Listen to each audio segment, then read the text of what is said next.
Bien, estamos contentos de verdad de estar aquí con vosotros y como ha dicho el pastor Ismael, estamos como en casa y espero que esta mañana podamos gozarnos con la reflexión de la palabra, pero también con la comunión los unos con los otros. Es un privilegio que ahora podemos, por lo menos unos cuantos, estar aquí. Supongo que hay otros que estarán en sus hogares viendo y participando también en este culto. La primera canción que se ha cantado es una canción interesante que en cierta manera ha introducido un poco algo del tema que vamos a tratar esta mañana. Es un poco extraño lo que vamos a ver porque vamos a ver un libro entero de los profetas. Pero es una situación muy particular de un profeta que normalmente los profetas hablaban para el pueblo, recibían la voz de Dios para dar el mensaje al pueblo.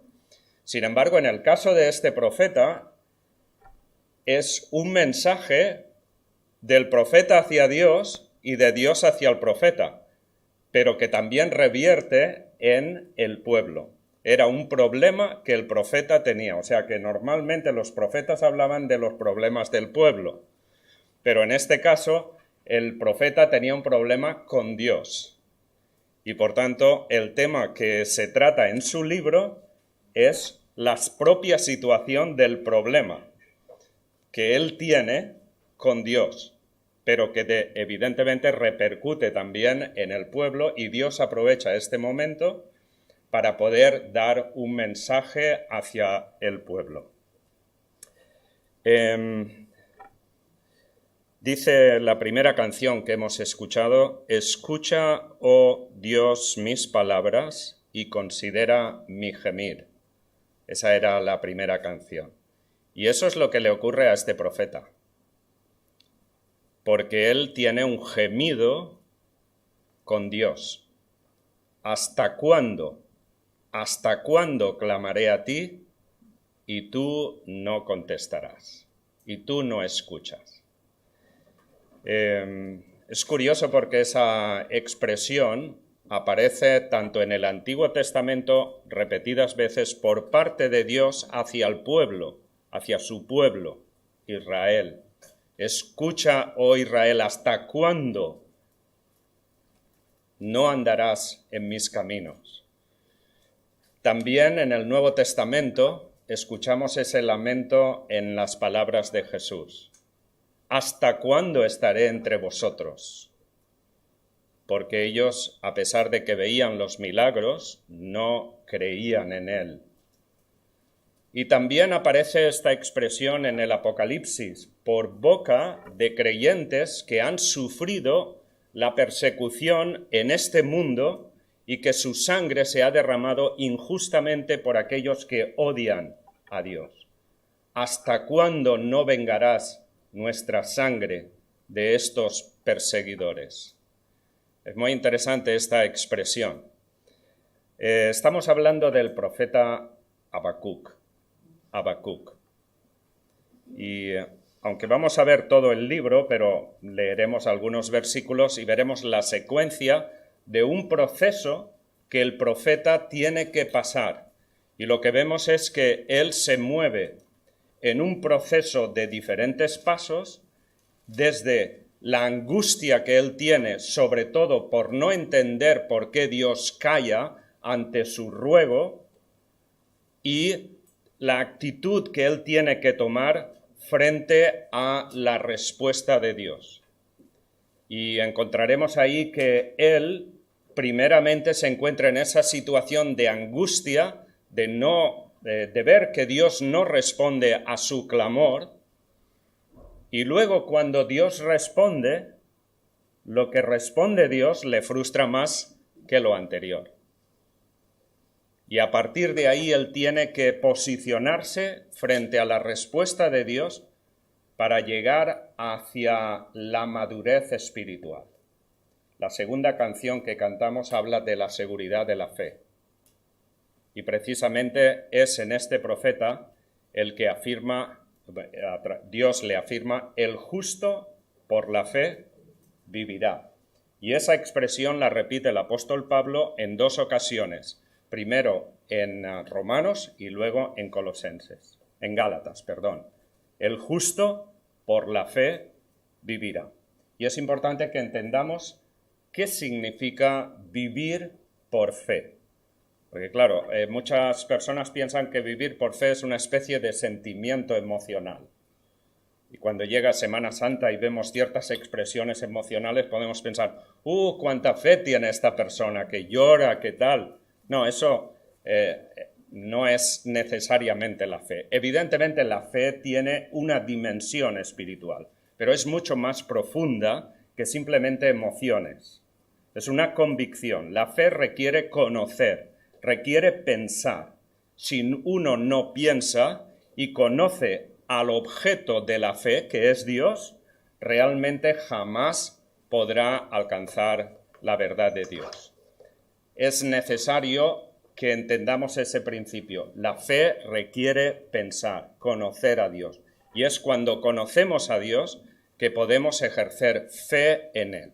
Por eso tener fe en Dios no es nunca un salto en un vacío, en una irracionalidad y simplemente vivir de emociones.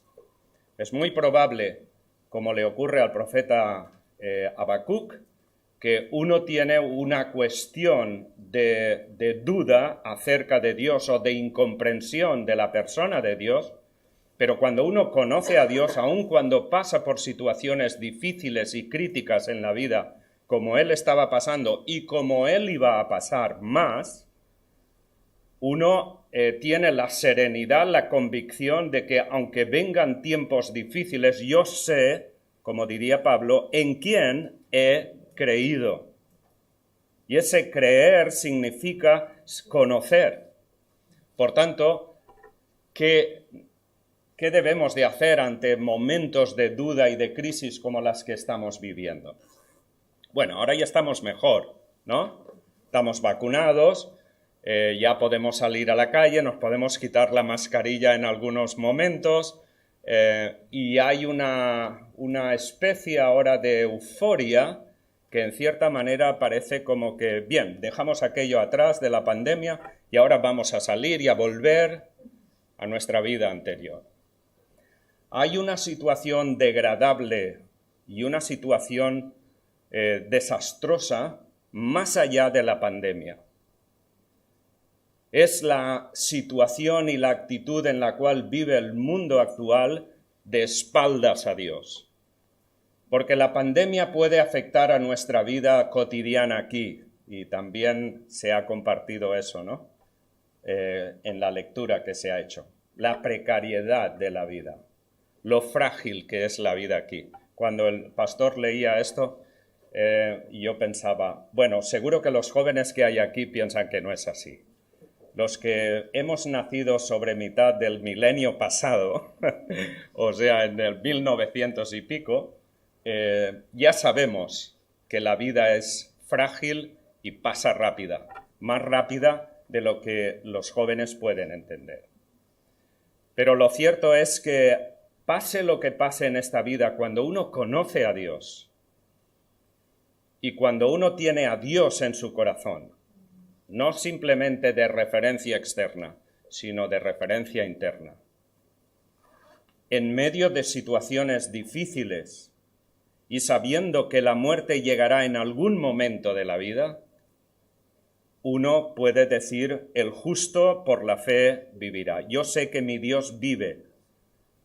Yo sé que mi Redentor vive y que por tanto mi destino está con Él. Cualquier día puedo morir, sea de joven, sea de adulto, sea de viejo, es igual. Ese será el destino de toda la humanidad. Pero en el fondo yo sé dónde voy y sé quién es el autor de mi vida, el creador de mi vida. Bien, pues empezamos en el profeta Habacuc. Ya os he dado tiempo para que lo busquéis en vuestras Biblias, porque como normalmente no se habla de este profeta, pues uno está por ahí buscándolo y no lo encuentra. Y empezamos primeramente centrándonos en el problema que plantea el profeta a Dios. Habacuc capítulo 1, versículo del 1 al 4, primeramente. La profecía que vio el profeta Habacuc. ¿Hasta cuándo, oh Jehová, clamaré y no oirás? Y daré voces a ti a causa de la violencia y no salvarás. ¿Por qué me haces ver iniquidad y haces que vea molestia, destrucción y violencia están delante de mí, y pleito y contienda se levantan?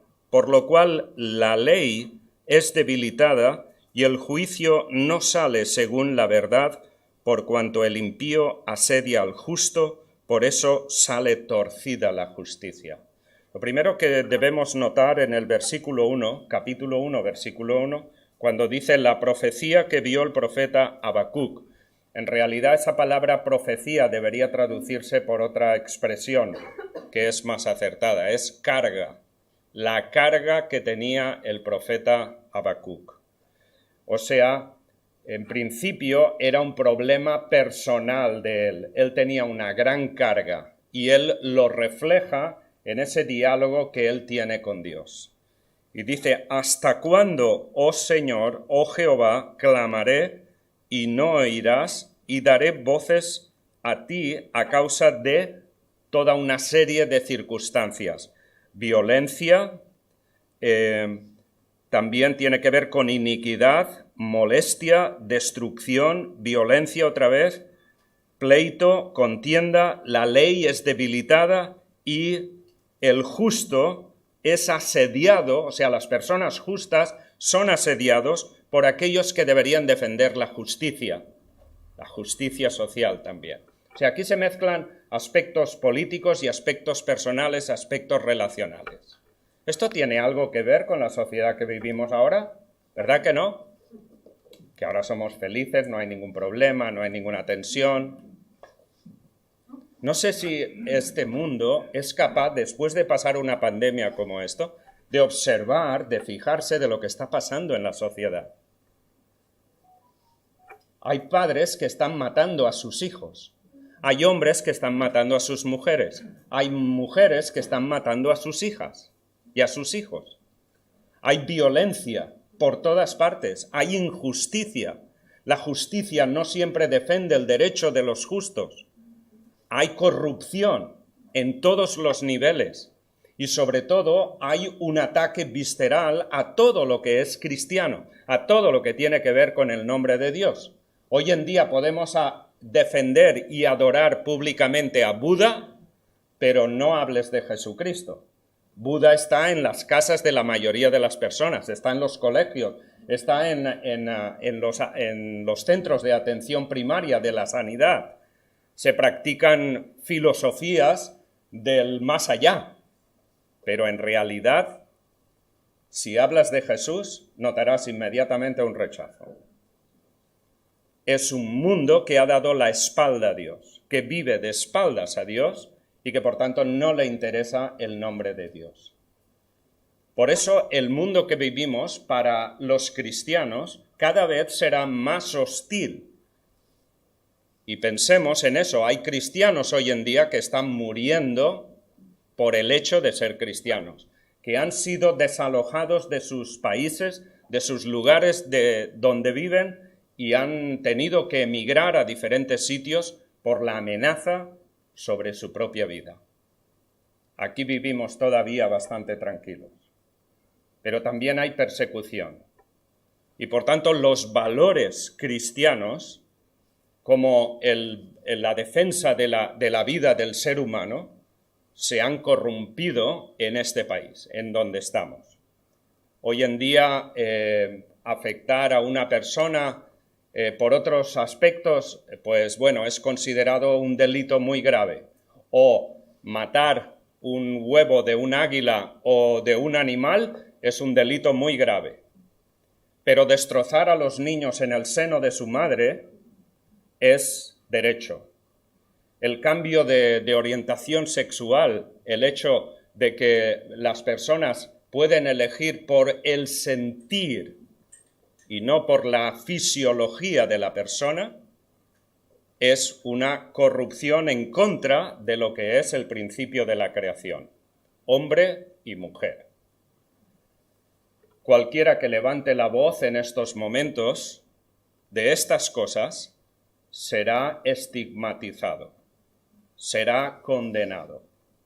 Y de hecho podríamos ser condenados por simplemente decir que no estamos de acuerdo con esos principios. Pero sin embargo, más que nunca se habla de los derechos de la humanidad, de los derechos de cada uno. Pero la libertad de expresión cada vez está más cercenada, más cortada. El profeta Habacuc se encuentra en una situación muy parecida a esta. No era una pandemia del tipo COVID-19, pero es una pandemia que va matando el espíritu y va matando las relaciones de los seres humanos y va matando sobre todo la relación con Dios. Y cuando esa relación con Dios se pierde, está claro que el ser humano se vuelve una bestia contra el ser humano.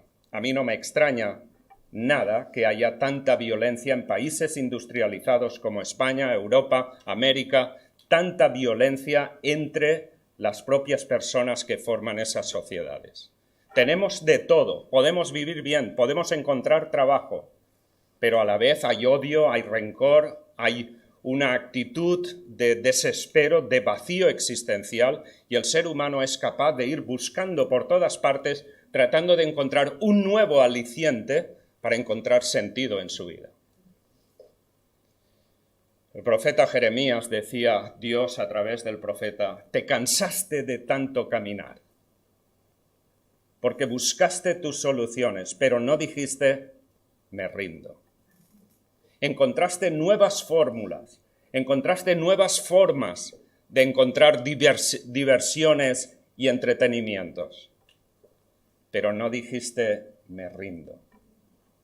El profeta Habacuc es un hombre sincero y a mí me encanta ver que hay un hombre de Dios que tiene dudas, que clama a Dios, Dios no responde y él como que se enoja con Dios, como que se enfada con Dios. ¿Hasta cuándo clamaré a ti, oh Dios, si tú no respondes? Pero me encanta porque Dios es suficientemente misericordioso como para entender el corazón del ser humano y entender la duda que hay en el propio profeta. Y Dios como Dios acepta que el ser humano se acerque a él para quejarse o para clamar, porque eso es bueno, el tener confianza con Dios para decirle ¿hasta cuándo? El mismo rey David en el Salmo 13 hizo la misma cuestión. ¿Hasta cuándo clamaré y no responderás? ¿Hasta cuándo tengo que sufrir esta situación? Y eso tiene que ver con la relación con Dios. Aquellos que somos padres sabemos que nuestros hijos tienen dudas o a veces se enfadan con nosotros. Y evidentemente parte de la confianza que tiene que haber entre un hijo y un padre o una madre es esa capacidad del hijo de poder venir a su padre y cuestionar asuntos personales. Y por tanto, Dios, que es el buen padre, nos da ese mismo derecho. Eso lo encontramos también en el Salmo 73. El autor del Salmo 73 vio que aquellos que no creen en Dios prosperan, todas las cosas les va bien. Y él comienza el Salmo al principio con una afirmación que te asusta. En primer lugar dice, bueno es Dios para con Israel. Y lo deja por sentado. Pero inmediatamente dice, en cuanto a mí, por poco resbalaron mis pies, viendo la prosperidad de los demás. O sea, cuando uno se fija en los aspectos sociales comunes percibibles, uno puede llegar a la conclusión de que Dios no existe. De que a aquellos que no creen en Dios las cosas les van mejor que a nosotros. Sin embargo, no es así. Él tiene una lucha, igual que Habacuc la tiene en su libro, y él dice que cuando pensé en esto fue un duro trabajo para mí. Fue difícil el poder entender por qué los inicuos prosperan y aquellos que son hijos de Dios tenemos que pasar por momentos difíciles. Y él dice, hasta que entrando en el santuario de Dios, o sea, hasta que entré en la presencia de Dios. Cuando uno tiene en su corazón la necesidad de acercarse a Dios porque está sufriendo por diferentes aspectos que pueden ocurrir en esta vida, es el momento que necesitamos entrar en la presencia de Dios. Porque si nos fijamos en el problema puede ser un desespero y a la vez puede que no tengamos la luz necesaria para saber cómo resolver ese problema. Es una cuestión de búsqueda del corazón, del alma humana, necesita la presencia de Dios. Como hemos comentado en otras ocasiones, Salmo 42. Mi alma tiene sed de ti. ¿Cuándo vendré y me presentaré delante de ti? Y él habla de sus lágrimas, él habla de sus noches de oscuridad, él habla de su desespero personal. Y realmente es la realidad de una persona que reconoce que necesita la presencia de Dios. Esa cuestión es muy importante porque si el ser humano no llega a ese punto de tener la confianza de acercarse a Dios, incluso para expresarle quejas o preguntas o el dolor que pueda llevar dentro, no tendrá una intimidad con Dios. El problema es que uno puede tener una religión, pero no una relación. Si uno tiene una religión, puede que la religión impida el tener una relación, porque se confía en la religión y la religión no puede alimentar el alma del ser humano. Solamente la relación con Dios es capaz de satisfacer lo que ni el materialismo, ni el consumismo, ni el sexo, ni el vicio en este mundo puede satisfacer el corazón humano. Es por eso que un año después de haber sido prohibido las diversiones, de repente ha habido una explosión porque las personas necesitan el aliento para sentir esas sensaciones de placer. Pero eso es solamente temporal. Volverán a tener el corazón vacío. Y por tanto seguirán buscando otras expresiones de placer y de sensaciones, pero no buscarán la relación con Dios. El profeta plantea este problema porque él está clamando a Dios y Dios parece que pasa el tiempo y no contesta. Es muy interesante esta expresión del profeta. Pero en la segunda parte de este capítulo, Dios va a contestarle. Después de este clamor, Dios le contesta. Pero le contesta en términos muy generales, no así a nivel particular. Notad en el versículo 5, mirad entre las naciones y ved y asombraos, porque haré una obra en vuestros días que aun cuando se os contare no la creeréis. Porque he aquí yo levanto a los caldeos, nación cruel y presurosa, que camina por la anchura de la tierra para poseer las moradas ajenas. Formidable es y terrible, de ella misma procede su justicia y su dignidad. Y luego leemos en el versículo 11, luego pasará como huracán y ofenderá, atribuyendo su fuerza a su Dios, atribuyendo a su fuerza su Dios. La cuestión es que el profeta está clamando a Dios por justicia sobre la nación de Israel, porque lo que él ve es que el pueblo de Israel está viviendo en una corrupción total. Y lo que el profeta está pidiendo a Dios es que traiga orden, que realmente corrija todo eso. Y ahora Dios le contesta, vale, lo que va a pasar te advierto, Habacuc, lo que va a pasar es que va a venir una nación impía, los babilonios. Si alguna vez tenéis ocasión, podéis mirar por internet acerca de Babilonia, de Nabucodonosor, y os daréis cuenta que fue uno de los imperios más brutales que hubieron. Abrían a las personas por el medio, mujeres, hombres, niños, o sea, lo arrasaban todo. Y precisamente Dios dice, va a venir esa nación y va a destruir al pueblo. Claro, para un nacionalista como Habacuc le vienen muchas cuestiones que no puede encajar bien. ¿Cómo puedes tú, siendo un Dios santo, permitir que un impío traiga corrección sobre alguien que es más justo que él? Lo que Habacuc estaba pidiendo es justicia de Dios en el pueblo. Y lo que Dios dice es, va a venir un desastre. Va a venir el imperio babilónico y va a destruir.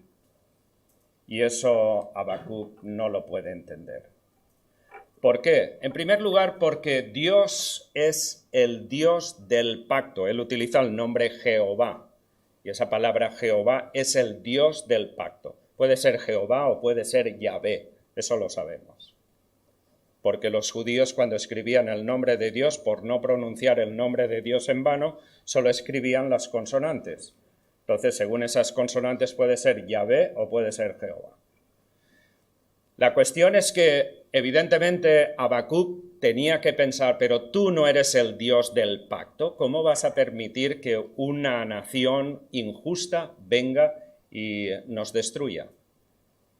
Eso por una parte. El hecho de que venga una nación tan violenta y tan destructiva y que destruyan a Israel, ¿cómo puede ser eso? Ahí hay una cuestión teológica, pero una cuestión de fe también personal. Y es ahí donde nos damos cuenta que esa respuesta de Dios realmente confunde al profeta. En estos momentos estaba Habacuc en el año 620 a.C. En el año 722, o sea, cerca de 100 años más anteriores, Asiria había invadido el reino del norte, lo que conocemos como Samaria, Galilea, todo eso, y había arrasado con el reino del norte y los habían llevado deportados a diferentes lugares. Estamos en el año ahora 620. Fueron 34 años después, en el 586 a.C., que la nación babilónica invadió el reino del sur, o sea, Judá, y lo arrasó. Destruyeron todo. El templo, destruyeron la ciudad de Jerusalén y llevaron cautivos a todos los que estaban allí hacia Babilonia.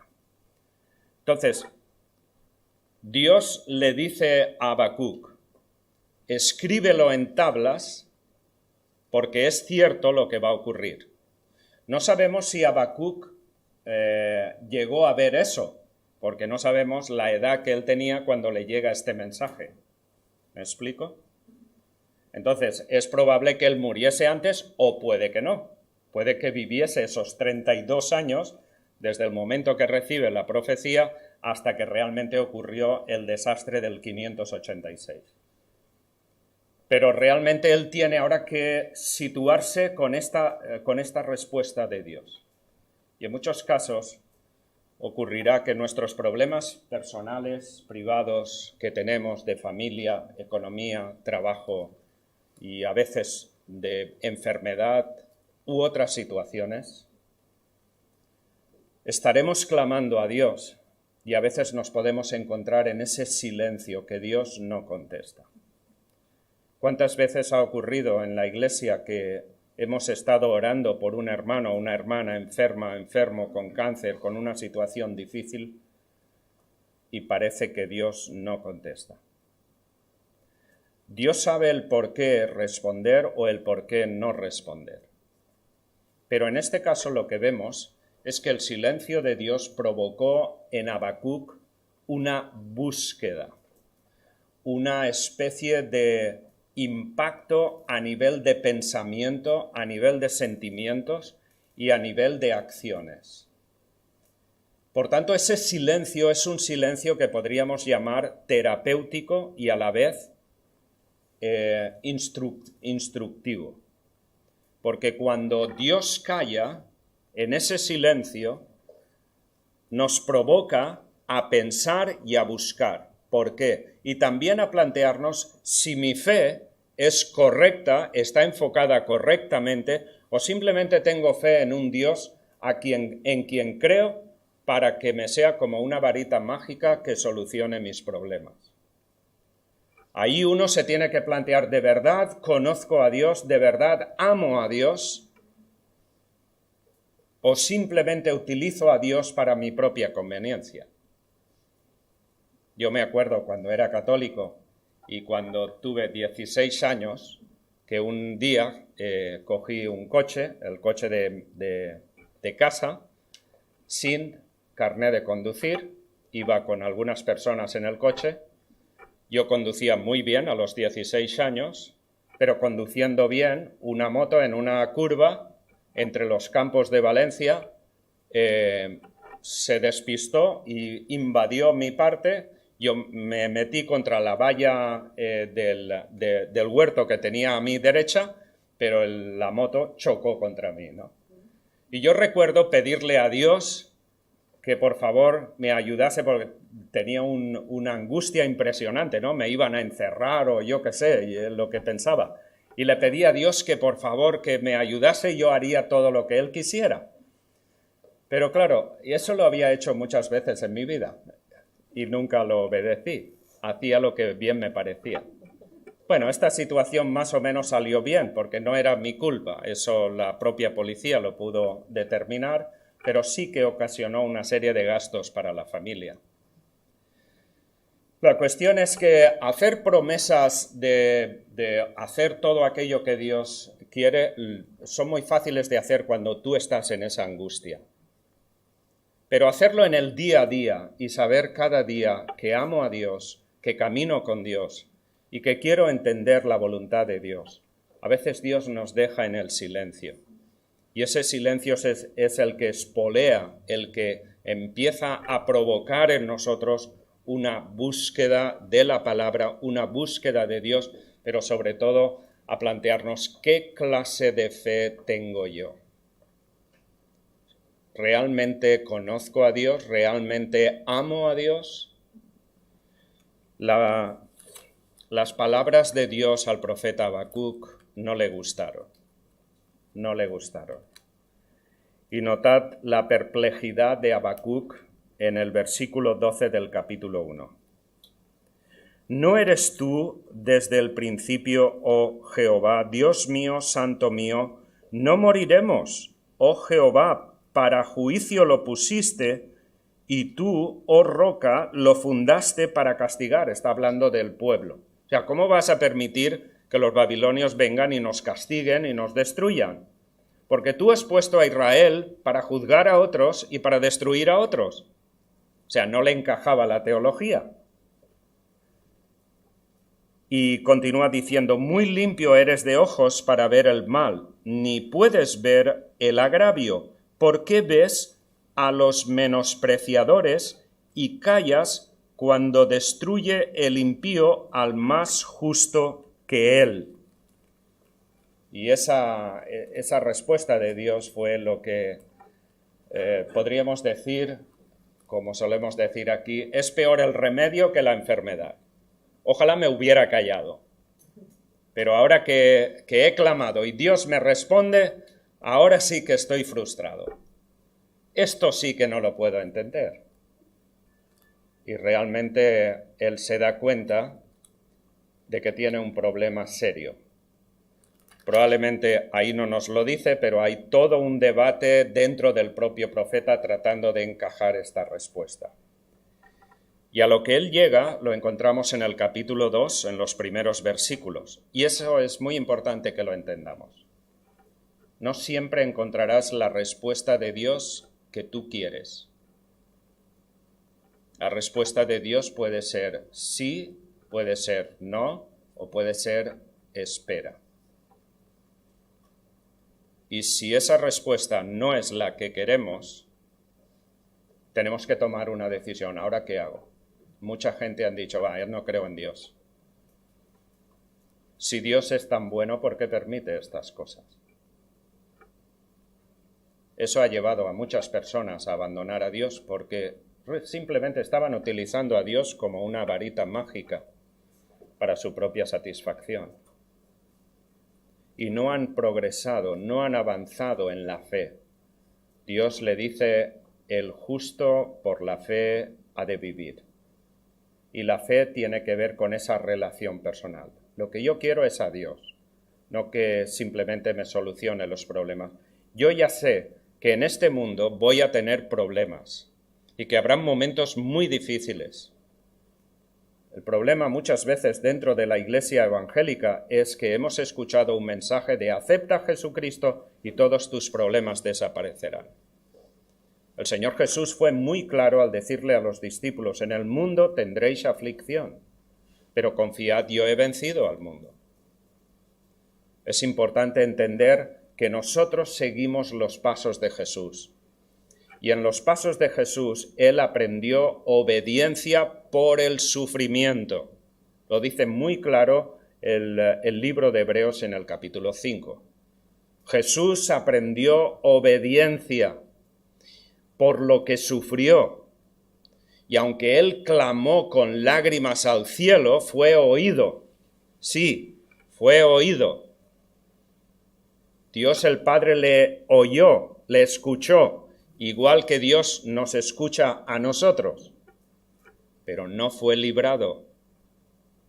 Él tuvo que ir a una cruz y morir bajo el desprecio de todos aquellos que le crucificaron, pero sobre todo morir por el desprecio de nuestro pecado.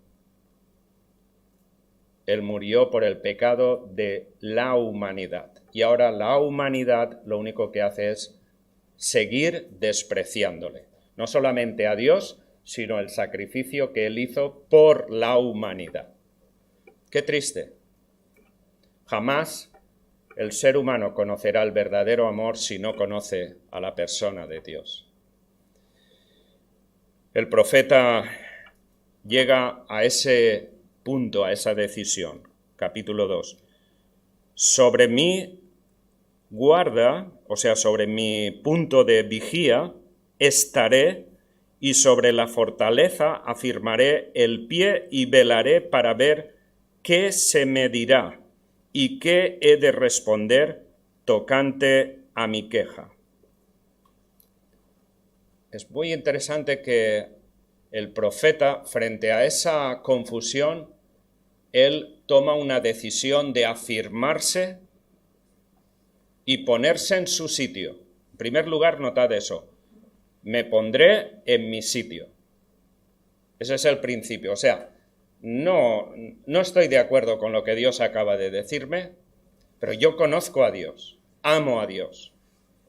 Me pondré en mi sitio. No voy a desvariar. Perdemos nuestro control cuando, por ejemplo, nos enfadamos con alguien y perdemos nuestro sitio, ¿no? Podemos llegar a ser hasta violentos. Y él dice, no lo entiendo, pero sé quién es Dios y sé que es justo, santo y bueno. Me pondré en mi sitio de vigía. No solamente estaré allí estático, no. Estaré atento a ver lo que me dice. ¿Cuál es su respuesta?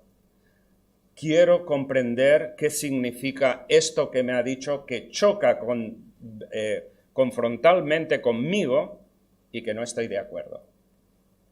Pero luego también dice, ¿y qué he de responder tocante a mi queja? O sea, ¿cuál deberá ser mi actitud frente a lo que Dios tenga que decirme. Es importante que frente a momentos críticos no perdamos el control, sino que lleguemos a tener esa actitud de decir, bueno, no entiendo por qué está pasando, estoy sufriendo una situación incomprensible, no entiendo por qué Dios no hace nada, pero tengo que ponerme en mi sitio. Además, tengo que estar velando para percibir la respuesta de Dios. Y eso es lo que implica entrar en la presencia de Dios. Porque esa serenidad y esa firmeza de no responder de una manera agresiva o violenta es lo que nos capacita para que el Espíritu Santo hable a nuestro espíritu y nos dé el sosiego y la actitud necesaria para comprender lo que no comprendemos cuando estamos irritados. Esa cuestión será difícil para nosotros, pero es un ejercicio, es una disciplina que tenemos que hacer para que podamos realmente escuchar la voz de Dios. En el resto del capítulo 2, Dios hace una reflexión de cómo ocurrirán esos eventos que ha profetizado. Y en el capítulo 3 es la respuesta del profeta Habacuc cuando ha llegado a la madurez. O sea, todo ese proceso de crisis de él, por medio de la fe, llega al punto de la madurez personal. Su fe ahora se ha fortalecido y ha llegado a comprender lo más importante de la vida, que este mundo seguirá su rumbo y que lo importante es su relación con Dios, porque Dios tiene un plan muy específico para cada hijo suyo. Y por tanto ese plan se cumplirá. Y sobre todo el plan de la seguridad de la salvación es lo más importante, es la herencia más grande que el ser humano puede recibir en esta tierra. Somos frágiles, en este mundo la vida pasa muy rápidamente, aquí acumulamos muchas riquezas y muchas cosas y muchas ideas, pero todo eso pasa. Y pasa muy rápidamente. Como os dije en alguna ocasión, hace un tiempo, pues yo pensaba que como 3 o 4 años atrás yo tenía 18 años. Y de repente resulta que me encuentro con 67 años. Yo, pero no puede ser, si hace poco tiempo yo era un adolescente por ahí y tal. Sí, es cierto. El pensamiento nos traiciona. La vida pasa muy rápidamente. Entonces, lo mejor que podemos hacer es caminar en el camino de Dios. Notad la respuesta de Habacuc, que ha sido grabada en una canción que se canta muchas veces. Capítulo 3, versículo 16 en adelante. El final del capítulo 3. Oí y se conmovieron mis entrañas. A la voz temblaron mis labios. Pudrición entró en mis huesos y dentro de mí estremecí. Y ahora notad el contraste. Si bien estaré quieto en el día de la angustia, cuando suba el pueblo, el que lo invadirá con sus tropas. Y ahora viene ese cántico. Aunque la higuera no florezca, ni en las vides haya frutos, aunque falte el producto del olivo, y los labrados no den mantenimiento, y las ovejas sean quitadas de la majada, y no haya vacas en los corrales, con todo yo me alegraré en Jehová, y me gozaré en el Dios de mi salvación.